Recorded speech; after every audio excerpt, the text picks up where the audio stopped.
All right, y'all, welcome to the show. I got a great one for you today. So apparently Trump's closest staffers are sounding the alarm, bro. They think, holy shit, our big beefy boy is going down. So I got a great article on that for you. Then we'll get to yet another corruption scandal involving Donald Trump. We've had ones involving Saudi Arabia. We've had ones involving Oman. There, of course, was the big scandal involving Israel, and Jared Kushner has all these investments with Israel. So, but this one, yet again, is just like if this was Biden, Trump would be hitting him on it relentlessly. If this was Kamala, Trump would be hitting her on it relentlessly. But since it's him, it's just sort of like nobody pays attention, nobody cares. So we'll talk about that. Then we'll get to a huge scandal involving CNN, where they claimed somebody was an undecided voter, and they had them on a focus group panel. And apparently they were exposed as a massive MAGA loyalist. And CNN knew that and didn't care. They still put him on as an independent, undecided voter. So we got that. We got some Ben Shapiro. We got some Bill O'Reilly. We got some Nick Fuentes ruthlessly mocking J.D. Vance.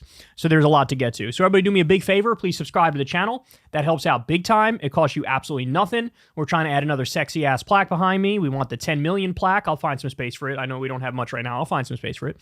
So hook a brother up with that. All right. Without any further ado, let's go ahead and dive into it. Look at this, guys. Trump aides are alarmed that he's just golfing all day and stewing as election slips away. So the original report was from Washington Post.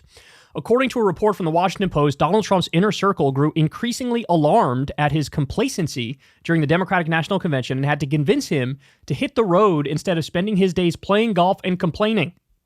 With the Democrats sucking up all the media attention with a widely watched convention that set new standards for future productions, Trump mused about staying home, where he reportedly golfed and grumbled about the direction of the presidential campaign has taken since Vice President Kamala Harris replaced President Joe Biden as the Democrats' nominee. The Post is reporting it has been a rough few weeks for the Trump operation that has had to shift gears as Harris and running mate Governor Tim Walz made their case to the voters. What alarmed Trump's inner circle has been his response to the changing election landscape. As the Post Isaac Arnsdorf, Josh Dawsey, and Marianne Levine reported, aides did not want a situation where he was watching the convention every night, getting angry, and then just golfing all day and stewing. According to people who spoke on the condition of anonymity to discuss private interactions, Trump also had grown annoyed with the news coverage that depicted him as not working as hard as his opponent. One person who talked to him said, by the way, I don't know why he would get upset about that. It is objectively the case that he's not working as hard as Kamala Harris. Kamala Harris is doing way more rallies. And as many people have pointed out, man, Trump 2024 is starting to look a lot like Hillary 2016. Hillary very famously didn't campaign in some crucial swing states because she thought she had them locked up.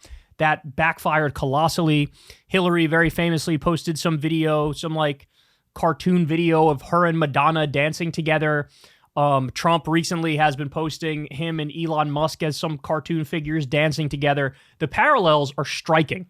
But one of those things is Trump appears to feel entitled to the election victory, just like Hillary felt entitled to the election victory. And she didn't work as hard, and he's not working as hard this time around. That, in turn, led them to get off the golf course and back on the road, where he's been holding press conferences where he is supposed to talk about policy, but often turns into personal attacks on Harris, much to the dismay of the campaign. According to one former aide who served in the White House under the former president, Trump has lost the plot. Quote, the stakes for Trump this election are arguably the highest they've ever been. His criminal cases don't go away if he loses.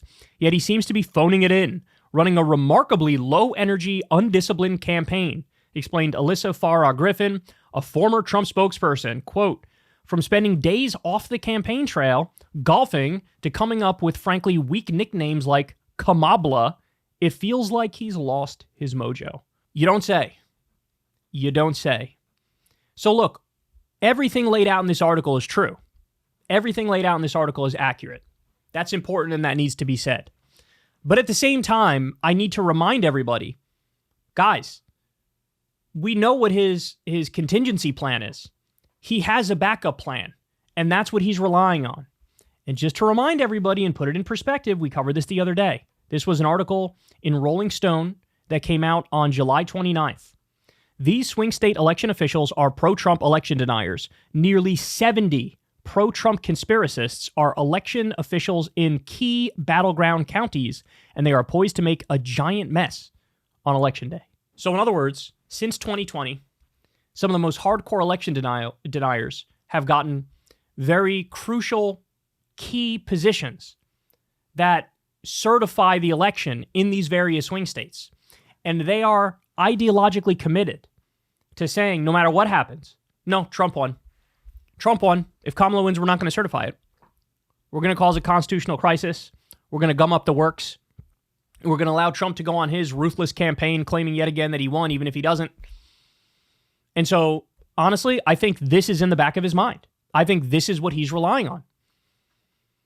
And when you look at it from this perspective, then all of a sudden, his laziness kind of makes sense, right? His laziness makes sense.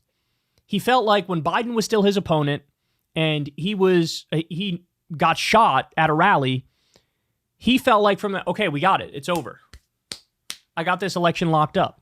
And he was on cloud nine. And this is where the J.D. Vance pick came from, right? They felt so confident and so comfortable they could pick somebody who doesn't even have a theoretical argument as to how he's going to help the Trump ticket. Well, guess what? Things have changed. Biden stepped aside. Now it's Kamala Harris. We live in a time where the news cycle is so fast that people have almost completely forgotten at this point that Trump got shot at a rally.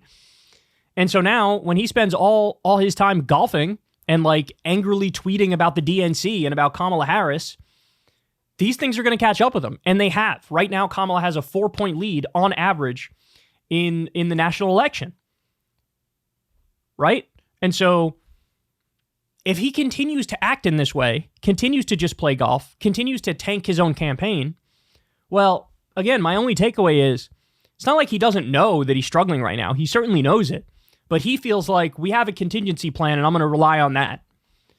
And so his own people are freaking out. But apparently there's some people in his own inner circle who aren't fully aware what he plans to do even if he loses again.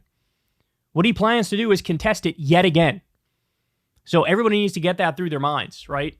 Because this is the reality of the situation. And by the way, final point, I hope the Democrats are ready to deal with this. I hope the Democrats are lawyered up.